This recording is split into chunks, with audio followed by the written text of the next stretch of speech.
Welcome in, college football fans, to another episode of the Fan Addict Sports Network. It's your boy, Coach I, man. You know I got the stat guy with me. What's going on, stat guy?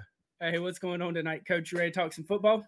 Hey, man, of course, man. Yeah, listen, just some inside stuff, man. Little stat guy, we just having a little technical difficulties prior to the episode, but we here, man. We back in full force to talk Oklahoma Sooners. Let's get into it. The Fanatic, where we keep it 100, keep it real. That's the only way we know how to be.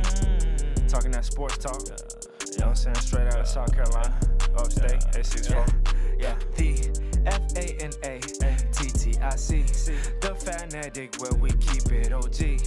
We talking sports, so I call what I All right, man. Like I say, we here with another season preview, man. Talk Oklahoma Sooners. Hey, if this is your first time to the channel, man, don't forget to like, comment, and subscribe. We talk college football all the time, man. We're doing season previews right now. Soon to be talking some first week game previews.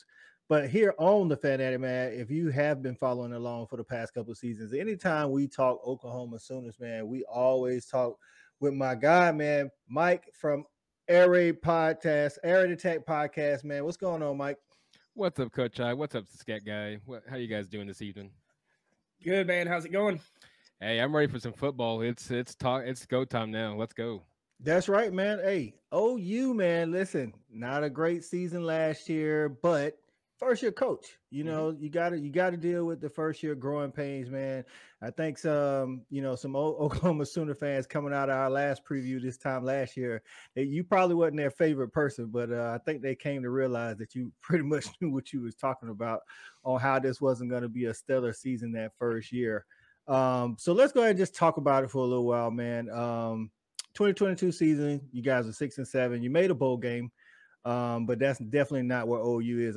Man, OU's used to winning 10 plus every year, you know what I'm saying? So I think people still are kind of excited about OU. What's the feeling around the OU nation, man? Yeah, to all the listeners out there, 6-7 obviously was not great. I put them at 8-4. I mean, obviously that's, we even finished worse than what I even had us at, so that's not even good to begin with. But no, I mean, it's an uncalming feeling right now here in Norman. I mean, it's one of these feelings that we're excited because football's less than now 40 days away, and we start the season off against Arkansas State, final Big 12 season in Oklahoma, and of course before you head to the SEC. So you get all the hype, but now the hype comes with reality. Reality is, what kind of team do you have on the field? Spring ball, they looked great offensively, defensively. They weren't too bad. I think Jackson Arnold was the best offensive performance, I think, out there. But, the field's uncertain, guys. I think coming off a 6-7 season, you're kind of, where's this program at? You're about to launch into the big boys next year. And so, every Big 12 team this year is going to gun for them. So it's right now is, has Brent Venables improved this team since last year? It's a year under his belt. You're getting to another year under the system. Coach Smitty, the strength and conditioning coach, has been literally working him out. So we'll see. But, 6-7 a year ago, definitely can't have another one. First losing season in the Big 12 since 98. So it was not a good feeling last year. Yeah, and I think you hit on something important, man. I think the eyes are on the program because this is the last year of the Big 12 moving into the SEC, and people are kind of thinking, hey, if we can at least make some progress this year, how are we going to make progress next year in the SEC? Stat guy, tell us, maybe the key losses or I guess the best wins from last year. Yeah, I mean, the key loss obviously is going to be Texas. I mean, anytime your rival kicks you in the mouth and you don't respond and you lay down and just take it, that's horrible. I mean, just no fight, no effort. Just bad. And so that was ugly. But another one is the Texas Tech loss in overtime. It's a game that they looked like for the first quarter and a half they were in firm control of, and then Texas Tech started doing Texas Tech type things, just lighting up the scoreboard, and they got into a shootout with them, which is very weird for a Brent Venables coach team, I think, to be okay being in a 51-48 style game anyway.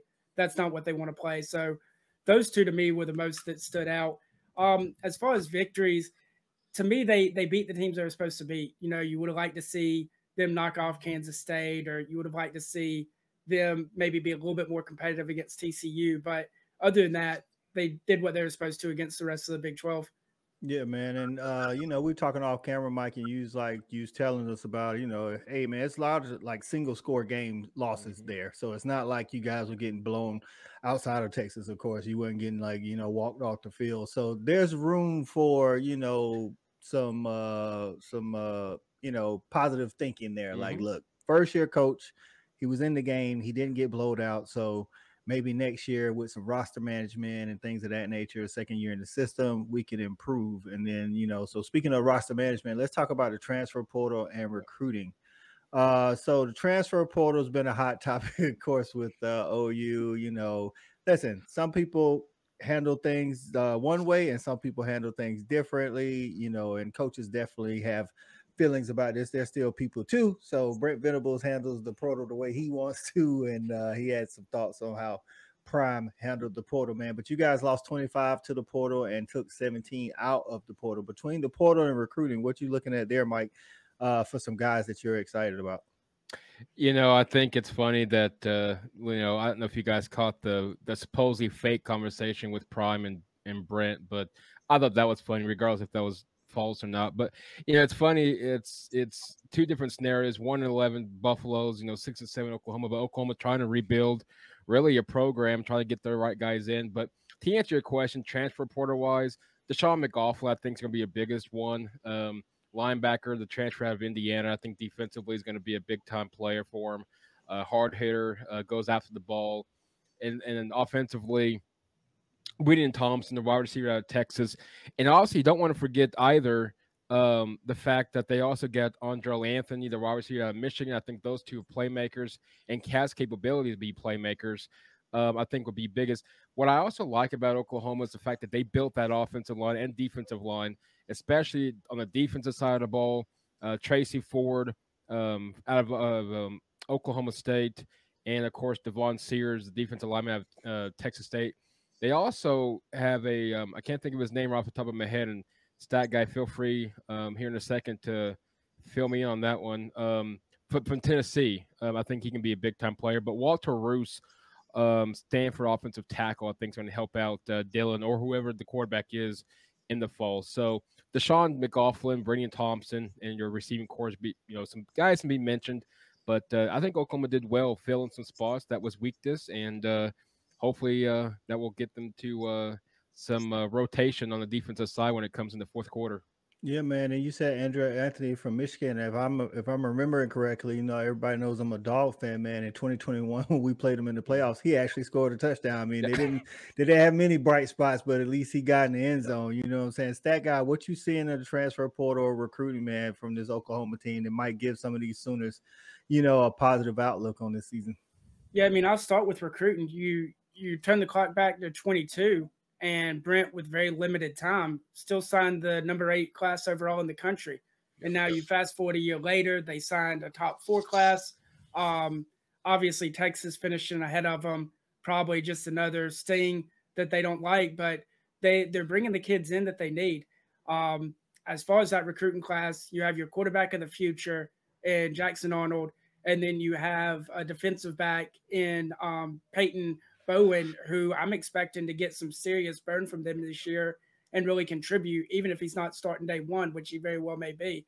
On the transfer portal side, you bring a guy back at tight end in Austin Stogner from South Carolina. He transferred to be with Spencer, then just got buried on the depth chart or misused, whatever the case may be. Coming back to use his COVID year at Oklahoma, so this will be his final season there. And then going to the ACC and getting Rondell Boathrod from Wake Forest.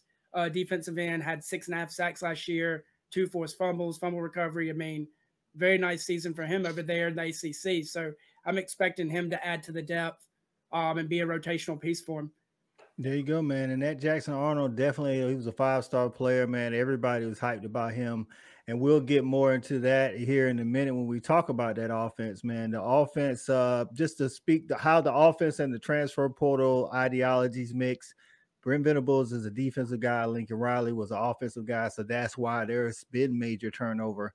But I think a lot of that will, kind of ease up because he's getting the guys in now, especially in recruiting. 2024 class off to a great start in some battles, with Georgia, even for some defensive players that you guys kind of lead for. So I think Brent Venables is doing what it needs to be, but I think the Sooners are waiting to see because they want to see it on the actual field of play. So, like with that offense, man, I mean, we talk about Jackson Arnold, but right now it's Dillon Gabriel's. How are we feeling about Dillon Gabriel in that offense, Mike? Well, I still think you got to be cautious with a lot of cautious tip around him. I think the inconsistency at times. Can you be consistent? He's made some great plays and he can run, as we saw against Nebraska for that long touchdown run. But we also see some plays that we question as to what was he doing? Hangs on to the ball too long, or accuracy is above or low, or to the east or to the west of him. So, consistent for Dillon Gabriel. I think he does if he struggles early. I'm talking even against the non-conference schedule. That's not strength at all this year. You got Arkansas State, SMU, and then go on the road to Tulsa. So, I mean, before Big 12 play, you got 3 games that really, if there's any issues offensively and defensively, you got a lot to work on during those 3 games. However, I will say if Dillon Gabriel struggles during those 3 games, don't be surprised if you see Jackson Arnold start theoretically week 1 in Big 12 play, but week 4 overall when they go to Cincinnati before Texas. So that's kind of keep an eye out on that one. Receiving core, I mean, again, you got Drake Stoops, going to be probably your key playmaker offensively, along with Austin Stogner, of course. We all should know him by Oklahoma from years past. But Andrell Anthony, I think, and Brennan Thompson, your 2 kind of, can they step up and be those playmakers? Because obviously without a Marvin Mims, who's going to be that big-time playmaker? Can Jaquez Petaway, can he be it, the freshman receiver, Jaleel Farouk? Another one as well. So we'll see offensively. Running back core is going to be really interesting. You may see a rotation come in and out constantly with Barnes and Sawchuk, and you may even see Marcus Major at times in the backfield. So I would say offensively, Oklahoma is only going to be as good as Dillon Gabriel leads them down the field. I think is really the question is how good is that going to be? We'll obviously find out on Labor Day weekend against Arkansas State and moving forward. Yeah, man, another year in Jeff Levy's system, man. Yep. We'll see if he's grown, mentally in the game.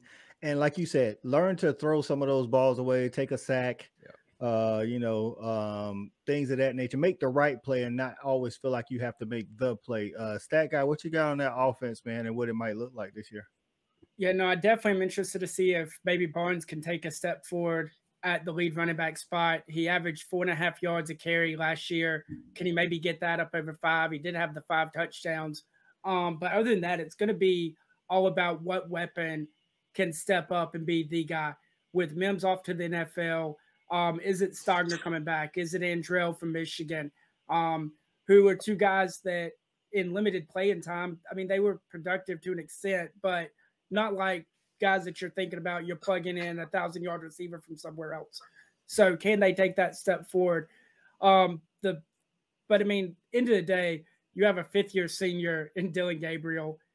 It's got to be him, right? Like you hate to put that kind of pressure on somebody, but like he's going to get the joke that everybody likes to make every couple of years. It feels like he's been playing college football for 19 years. Like I know he's a legit 5th-year senior, but it feels like he has been around forever. And so, like, what do you – I know it's not fair, but, like, it's on you, guy. It is on you 100%, win or loss. And whether fair or not, he's going to have to pony up and show us what he's got. That's right. OU fans that are watching, man, y'all make sure y'all get in the comments. Let us know what you think about that offense and what you think about Dillon Gabriel. I mean, Mike kind of alluded to – if there are some growing pains there, Jackson Arnold is waiting in the wings, and the backup quarterback is always the favorite, especially when that backup's a 5-star of the caliber of Jackson Arnold, man. Now on to the other side, Brent Venables, speciality. So, I mean, he's a defensive guy. You guys got some returning pieces. Talk about that defense, Mike, and how they may have to help out the offense. Yeah, I mean, again, the defense this year may have to help them out. Hopefully – At the same time, hopefully it's a defense that's been a lot it's been drastically improved from a year ago. I mean, you're looking at the Oklahoma who allowed 30 points a game last year, one of the worst in the country. I think they finished 122nd. I'm not exactly for sure on that number. I know it's down the bottom tier of the whole FBS, but I think they're finished 122nd, 123rd, somewhere in that really bad category. So there's only I think 9 teams, 8 teams, something like the degree that was worse than where they were. But anyway, so I mean, you look at Oklahoma defensively, you can't get worse than that. Again, Danny Stutzman led the Big 12 last year in tackles, and again goes back to transfer Deshaun McLaughlin. I think he's going to come in, he's the freshman All-American at Indiana. So you're looking at, and then of course, excuse me, you're looking at Ethan Downs. I think is a stud in the defensive end. He can also play linebacker as well. So Oklahoma, I think, is going to should be better defensively. I mean, you can't get worse than the 122nd or 23rd, but I guess you could out of the how many teams that there is in the FBS now. But I do see Oklahoma improving. They may have to carry this offense, especially for a while. So hopefully not. But I think defensively, I think we should see some improvement from a year ago. Yeah, man. I mean, second year in Brent Venables' system, especially for those that's returning. A lot of times that's the year you see the biggest jump. So, Stat Guy, any players that you're looking forward to seeing or areas of concern for this OU defense? Yeah, so I mean, the only area of concern for me is probably going to be that secondary. That's where you're going to see some younger guys getting some burn from week one. But the good thing is Oklahoma's front seven is ridiculous. And when you have a great front seven, it will protect that secondary to an extent. So they're in good hands there. As far as individual players, Ethan Downs with 13.5 tackles for a loss last year, 4.5 sacks, as well as Danny Stutzman at linebacker, the quarterback of the defense, leading the Big 12 with 125 tackles. Like you have those two guys that are your staples, and then the players they've added around them in the portal has been a lot of defensive guys to go on that defensive line. And so now you have a real depth there where maybe rotating these guys out, guys aren't as tired in the fourth quarter, and maybe you can get some people off the field on third down. Yeah, man. I mean, I think this is going to be key, especially in the beginning, to see if Dylan Gabriel can get his feet up under him, or if you got to make a change, with Jackson Arnold. Good thing is I'm not trying to, down talk on the first couple of games, but I'm looking at that first 5 games, man, and this is the time to figure out who you are. Can you score some points, or do you need some kind of, historically great Big 12 defense to keep you guys ahead of the pack, man? So let's talk about this season coming up, Mike. I mean, you start out with Arkansas State, SMU, Tulsa, Cincinnati, and Iowa State. All of that's before you take on Texas. So you got a little time here. Just overall on the schedule, talk about some key games that may make or break the season, and what you think the realistic expectations for this team should be. I think conference-wise, I think Oklahoma should be fine. I don't really see. I know SMU is a team that's up and coming, but then you think they're up and coming, they kind of falter. I don't non-conference-wise. I don't see a game in there. Even though I think it's cool that we get to go to Tulsa against former offensive coordinator Kevin Wilson way back in the day. I think that's pretty cool, but non-conference wise, I don't see a threat of anybody to upset Oklahoma and Norman. The key one to start off is a Big 12 game is Cincinnati. And here's why. Shout out to my to D'Artagnan Tinsley of the Bearcats, but it's their first Big 12 game. It's in Cincinnati. The fans, I'm sure, are going to be ruckus. That's a key game to look out for. I'm not, without Luke Fickell, how can they do? Who really knows? Iowa State, I think, lost too much from a year ago to really be competitive in Norman, even though they like to give OU an upset. Texas is going to be – that's the key, I think, for Brent Venables is can you beat Texas? Of course, you want to see Dylan Gabriel be the starter against Central Florida. I mean, why not? That's kind of set up. Kansas and Oklahoma State, both on the road. Kansas is really up and coming. They're really improving. Now, can they match OU's intensity? I don't really know. Should have beat them in Lawrence 2 years ago when Caleb Williams practically stripped the ball out of the Kansas guy just to keep the ball for Oklahoma and scored. But Stillwater, I'm actually looking forward to that one. Last Bedlam game. Obviously, it's in Stillwater. Of course, they have to have it that way because it's the same way that Lincoln Raleigh got sent packing. So hey, I guess it's the how it's meant to be. West Virginia, I don't expect. I know they beat us last year. Congrats, you guys beat us one time in Big 12 history, but I don't see much of a threat for them. Provo, Utah with BYU is going to be interesting. Um, but TCU, of course, day after Thanksgiving, um, should be a pretty interesting one. 11 o'clock kickoff there. So, conference schedule and the schedule overall for Oklahoma sets them up perfectly to get a high bowl bid. I'm not going to talk playoffs. I don't think even if they made the playoffs, I don't know if they would do very well in it. And that's just being honest. This team is really set up to be actually making a run for the Big 12 championship in Arlington. Could potentially be Texas. Who knows? They don't play Kansas State. They don't play Baylor. They don't play Texas Tech. I think those are three huge games that they've had issues, especially Kansas State have issues the last few years with. Mm-hmm. So I think that's key in itself. High expectations. I say it's poised to be 11-1. I mean, that's the way the schedule's set up. It's poised to be 11-1. I think that's could be more comfortable around with the high end, the low end. Boy, big old sliding scale. Yeah, that's a big sliding scale. BYU on the road could be tough. Cincinnati, I'm still a little about. Texas, I think, and for as much as I hate saying this, I think Texas is still they beat them out in the quarterback race. 7-5, 8-4. I know I'm going to stick with this 8-4 thing again. I say more 9-3. I think if you're 8-9 wins, it's probably that's improvement from a year ago compared to, and then of course a high in 11-1. If they get 6 wins or 7 wins or below that, below 6, I think you got to question when you're heading into the SEC because if you can't win 6 games or more in your final Big 12 game, which is set up for really success for Oklahoma this year, it's going to be tough to get 6 wins probably period next year as it is anyway. So I think, high end 11-1, low end 5-7, 6-6 again, and I think red flags have to be sent out at that point. Yeah, I think I agree. I'm just looking over the schedule, man. I think expectation wise, if it's not 8-4, then I think we need to figure out, that like, hey, Brent, what you and your staff need to come in for me. We need to figure out what went wrong because you mentioned some of those key games that you don't have to play, the Baylors, the Texas Tech, Kansas State.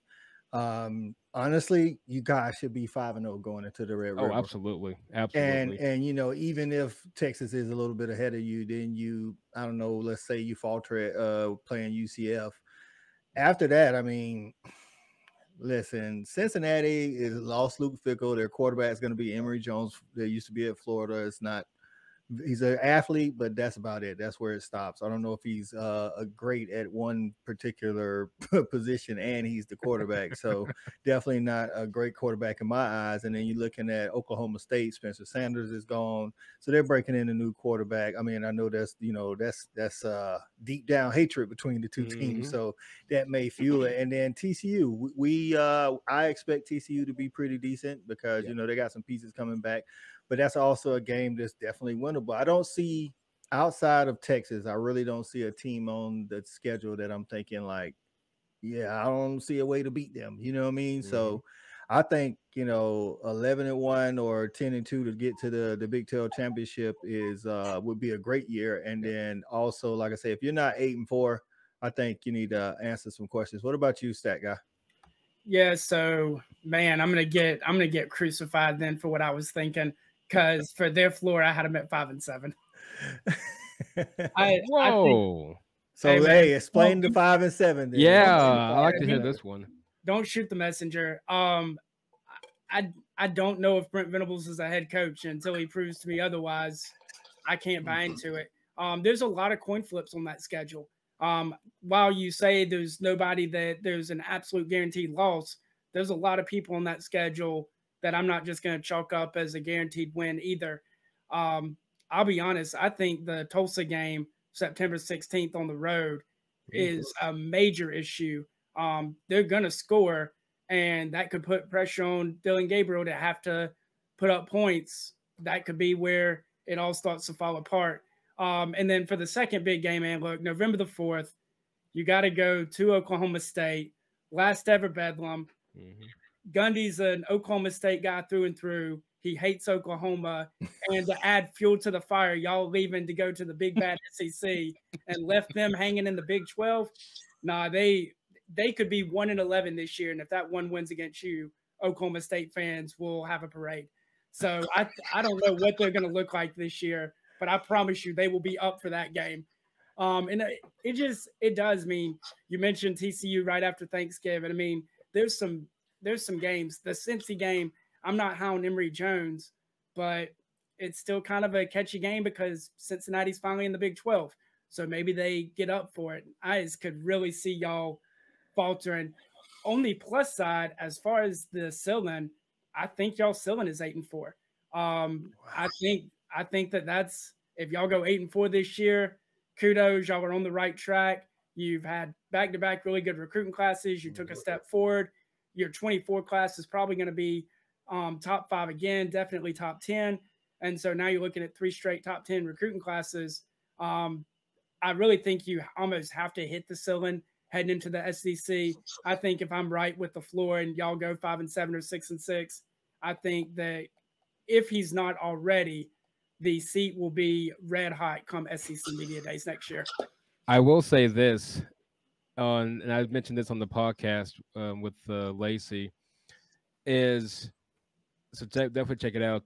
She's a big time Texas fan and alumni. But anyway, that's not the point. The point is, I mentioned it too. So I'm going to back my own words up. Is I told in my exact words, if Oklahoma goes 5-7 or 6-6 or less, I say they're going to get rid of Brent Venables. And at this point, you're going to have to, as you head into the SEC, you're going to have to open up the checkbook. And I'm going to be honest. I'm going to say the same thing I said on that one is open up the checkbook and see and call Lane Kiffin and see what it costs to come to Norman to be the next head coach.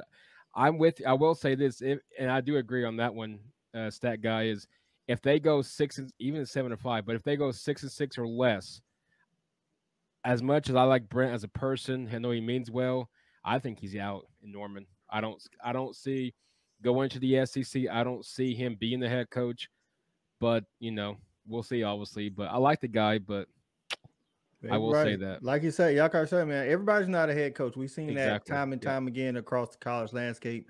I think, a 7-5 regular season or less, he definitely, I know a lot of us like to say when we win the bowl game, it mattered. When we lost the bowl game, it didn't matter.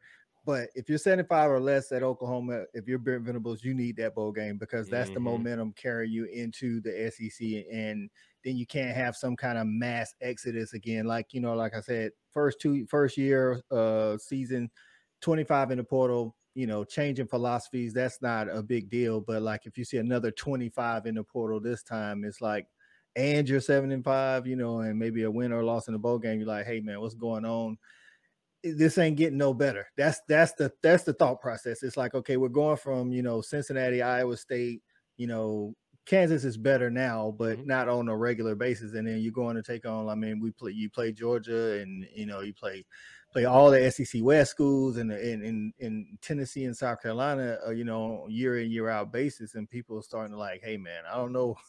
We might need, like you say, open up the checkbook and get somebody in because maybe Brent Venables at that point could be considered just the defensive coordinator and a great one at that. So, I'll add on there, if they're going to try to open up the checkbook at the end of the day, I know a big-time college football coach that loves taking a big check and giving you 0 results, but he does have a natty in his trophy case. Jimbo might be looking for a job after this.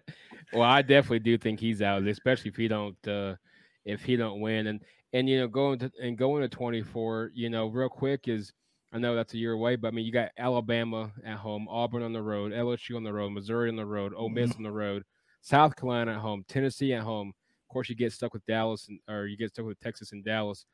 And OU fans that's watching and listening here tonight or in the features, even in 2025, we got Michigan at home on top of the SEC schedule. So, if you want a coach that can win, you better hope we need to hope that Brent Venables can improve himself this year. Because if not, this one's going to hurt me saying this, but I got to be real about it. I think this could easily be the next Nebraska when they made the transition from Big 12 to the Big 10. However, this could be a whole lot worse than Nebraska is right now. Hey man, that's some real words right there, man. Because like you said, if you can't, I know it's early, and that's a lot of pressure. You know what I'm saying? And but OU is the school, man. They're blue blood, man, and it's not. And when we say blue blood, we're not talking like Nebraska, who was good 20 years ago. We're talking about Oklahoma, who's won a natty in this century, who's made to the college football playoffs. So this is not like, oh man, well, we've been bad for a while. Like, nah, like bro, we win 10 around here or better. So you got to get it done, man. But hey, Mike, before we get off here, man, tell the people where they can find you at, man, and how they can get with you. Find me on my personal one, Undefeated Mike, at Twitter, and then the podcast on Twitter at Air Raid Podcast. That's Air Raid Podcast. Listen to us on all major podcast platforms, including Pandora, and live shows always on YouTube. Subscribe and watch when they are launching. That's right, man. He talks a lot of sports, not just OU, but definitely OU as the season gets started. Stat Guy, you got any last thoughts for the OU, the Sooner Nation, now that you done, stuck them in the stomach with the 5-7 floor? No, I took I made my call with the 5-7 floor, and then I took my parting shot with saying they should hire Jimbo Fisher. I like Lane Kiffin. Hey, but on the side note, yes, now that they have Bobby Petrino and the offense has been the problem in Texas A&M, if he doesn't get it done, him and Brent may be on that fishing boat they show after the NBA playoffs together. So, hey, man, we like to thank Mike for coming on today, man. As always, man, he'll be back on with us a couple of times this year, man, to talk Sooner football, man, and hey, see what that meter is throughout the season. Maybe, again, in my mind, you should be 5-0 going into the Red River, and then we'll see where it all shakes out, man. But for the Stat Guy, Mike, and the Air Raid Attack Podcast, man, it's Coach Todd, Fan Act, we out. Come rock with me. We got it jumping like it's that valley. I call my dogs out the pound, let's go eat. Turn on the Fan Addict, let's have a debate. Who really hold down the Southeast from state to state? What team hungry gonna eat everything up off they plate?